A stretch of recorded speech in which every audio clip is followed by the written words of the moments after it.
Mark, it got announced. Was it yesterday? I certainly seen the poster. Yeah. Finally, you get that British title shot, mate. Yeah, after a couple of years, you know, jumping through hoops and doors and whatnot. But finally here now. It's time to finally claim and bring it back to Salford. But it wasn't the opponent that we was all expecting. We thought it might be maybe Jason Cunningham, because he is the champion, but he's vacated it now. We thought it might have been Brad Foster might have got an opportunity to fight for it again against you, but it's Chris Bourke. Yeah, I mean, any of the fights, you know, I just want to fight the best to be the best. You know, I just want to get all these belts now and bring them back to Salford. But do you know much about Chris Bourke? Bits and pieces. I've seen some sparring Michael a couple of years ago when he sparred Michael, and obviously he stopped him then, so I know he's got a punch behind him, but I'm not going to be there to it. You know, I'm going to be training in the gym now, knuckling down. 6 weeks on Friday, I think it is, or roughly about 6 weeks on Friday. So yeah, so it's 11th of March. Yeah, where's it going to be at? York Hall. York Hall. Yeah, have you ever boxed at York Hall? No, first time. That'll be brilliant, that, wouldn't it? Iconic venue as well for an iconic belt. Yeah, so, yeah. Win-win, you know. I want to fight the best to be the best, and well, he's certainly one of the best of the new bunch coming up. I believe he was a good amateur, but 10-0 is pro. I noticed him on his debut because he fought a former, he is still a VIP fighter, Ricky Starkey, and he stopped Ricky, I think, in the second round. And then obviously the kid you just mentioned, Michael Rambolescu, he took his English title off him, didn't he? Yeah.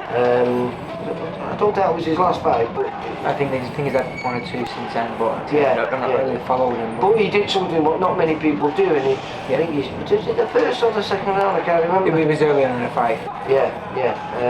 So obviously he's done everything right. 10 wins, 10 fights, 10 wins, and 6 KOs. But maybe he's going into this fight as the bookie's favourite. Yeah, I'd say I'm not taking nothing away from me. You know, he's a good kid. 10-0 unbeaten. You don't want his all to go. British title on the line. You know, I'm going to be expecting a solid 12 rounds. You know, I'm going to be, like I say, I'm going to be in the gym every day training now, training as hard as I ever can. And no, I'm just going to get the victory and bring that belt back to Salford. But you know something, maybe this is perfect timing. I know everything else in your career over the years has not particularly gone right, but you were out just before Christmas on a VIP show. I think it was December the 4th. I know it wasn't a very long outing. I think it was 28 seconds with the count. But a pretty devastating performance by yourself, because you're not a puncher, and yet you took a kid out who I'd just watched do 6 rounds with another very good kid, a former ABA champion, only a couple of fights before. Yeah, you know, like I say, it's the perks of being able to be in the gym now every day. You know, I don't have to work no more thanks to all my sponsors.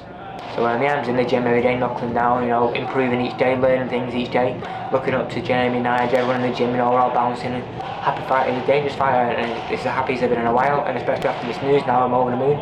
Yeah, because we just come in, towards the end of February, this place is going to be very busy, because you've got Chantel Cameron fighting, you've got Jack Cattrall in arguably one of the biggest fights of the year, for all the belts, and then 2 weeks afterwards, you're out. Yeah, and like I say, busy months, so we're all going to be in the gym, we're all going to be knocking down together, working as a team. You know, but obviously when we're in the ring, it's solo, so all I can do myself is train as hard as I can, the best I can, and bring that belt back to Salford. And preparations going well up to now? Yeah, just been taking over at the minute. You know, I've just been waiting for a day. I didn't know when it was going to come.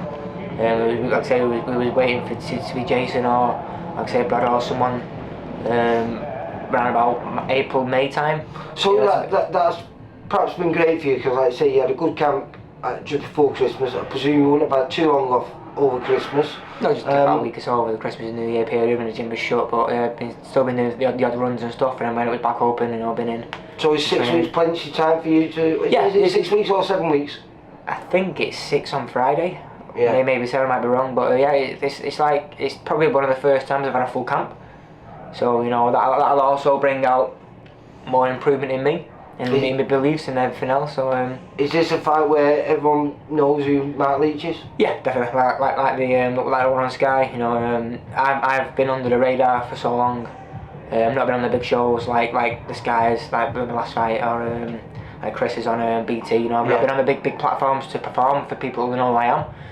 So when I do go on them platforms, I'm going to perform to the best of my ability and show people who I am and what I'm about. Mark, am I looking at a new British champion then? 100%. You've been looking at it since I first started this gym. But do you still believe this is just a stepping stone to where you want to finish your career, which is at world level? Yeah, I mean, for me, I'm in this boat to be the best of the best. If I didn't believe I would have been world champion, I wouldn't be in it now. I wouldn't be fighting. I'd be at home. I'd be getting a job. I'd be with the kids and stuff. But I believe I will be one day world champion. Because you need to win quite a few belts to give all your kids a belt each, haven't you? Yeah, you've got to tie hands up with them soon, kind of. Belt each one of the race. Alright, well listen, good luck for March the 11th. Hopefully we'll catch up with you maybe a week or so before the fight day happens, and find out how camp's gone.